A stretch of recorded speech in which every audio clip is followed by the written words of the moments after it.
no cure for the summertime blues. So you listened? Aye, it was brilliant.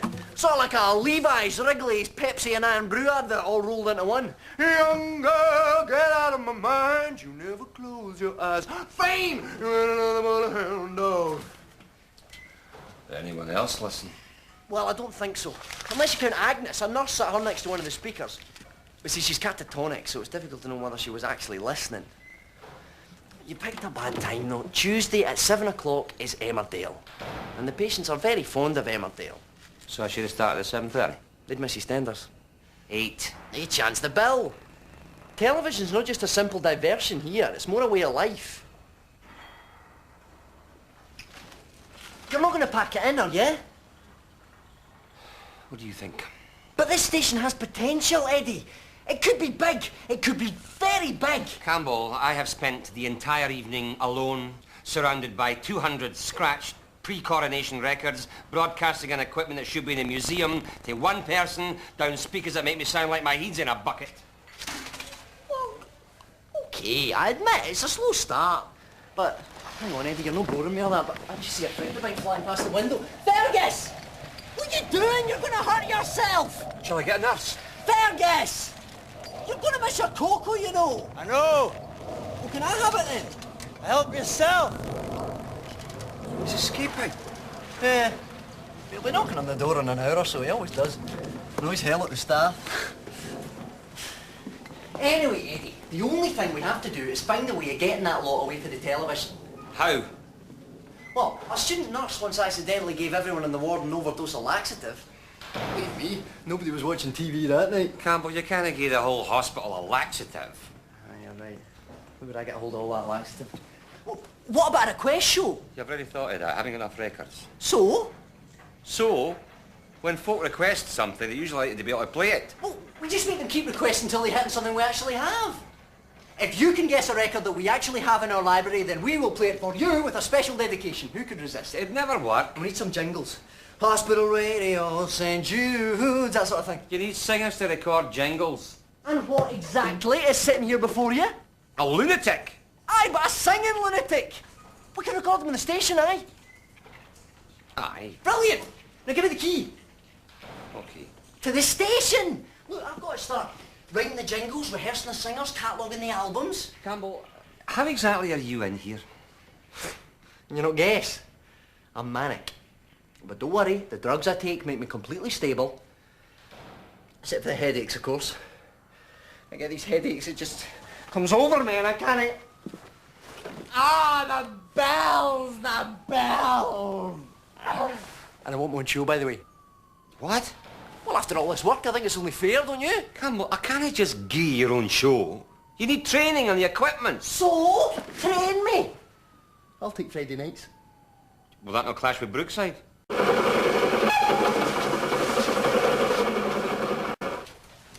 Ladies and gentlemen, I have an important announcement to make. Campbell, you're in the way. It will only take a moment. We're trying to watch Miss Marple.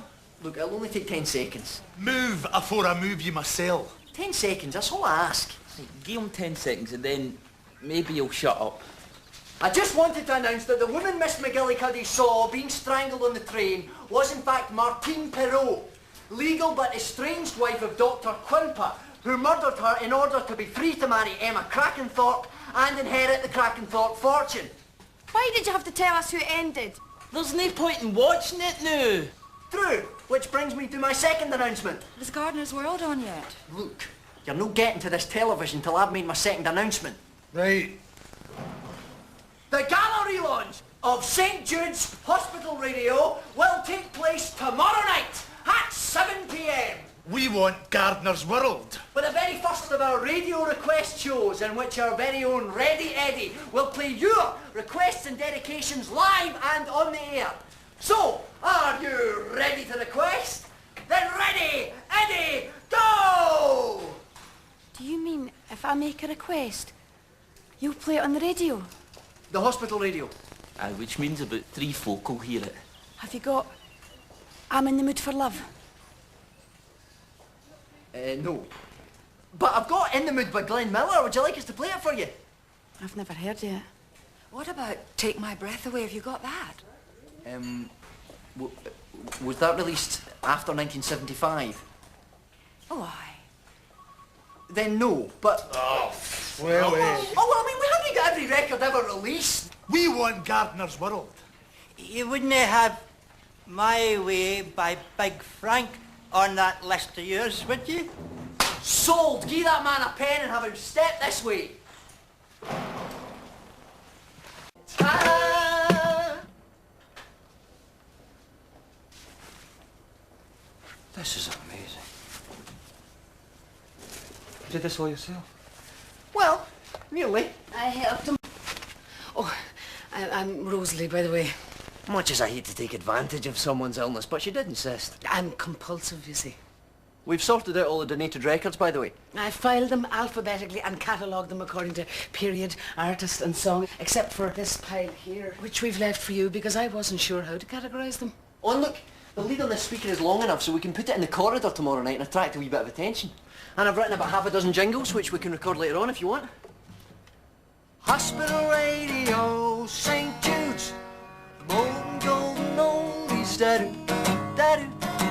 Ready, Eddie's Roadshow, ready, Eddie, go. Did all this in one day? Hi. But you wish you were manic. Look, I've got to go to work now.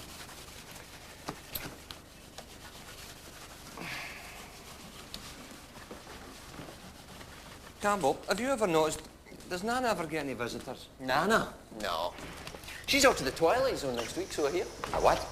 You know. Ward 3. Only two ways out of there. In a box or in a box. Look, she showed me some photos the night. Her daughter, I think, and some other folk. I mean, where are they? It was no her fault she's gone loop the loop. Oh, she's no loony. What do you mean? Well, she's alive. She talks to you. I mean, it's not like she's talking to wee blue men for Venus. Although some of my best friends have been known to talk to the wee blue men for Venus. Nana's as sane as I am. Well, I wouldn't use those exact words in court, Campbell.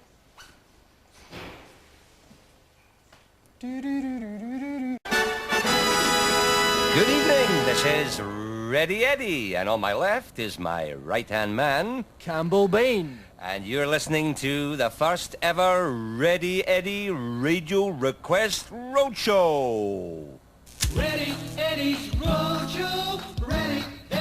That's right, this is the premiere, this is the first, and you can tell everyone that you were there, you heard it, you saw it, and they'll tell you it's all part of your illness. We're playing requests from Ward 11 this evening. The first one is for Francine.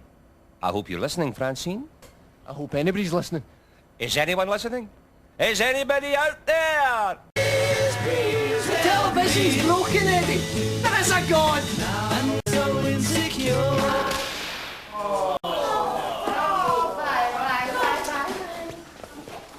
What's wrong? The mixing desk. Do something. What can I do? I can't even turn on the bathroom light without shocking myself. Well, check the plug. Maybe it's the fuse. It's not the fuse. I can't believe this. I've just had the world's shortest career as a disc jockey. Fergus, what are you doing? I'll just have a look. No, don't! Don't have a look then. You're a genius, Fergus. You're a genius!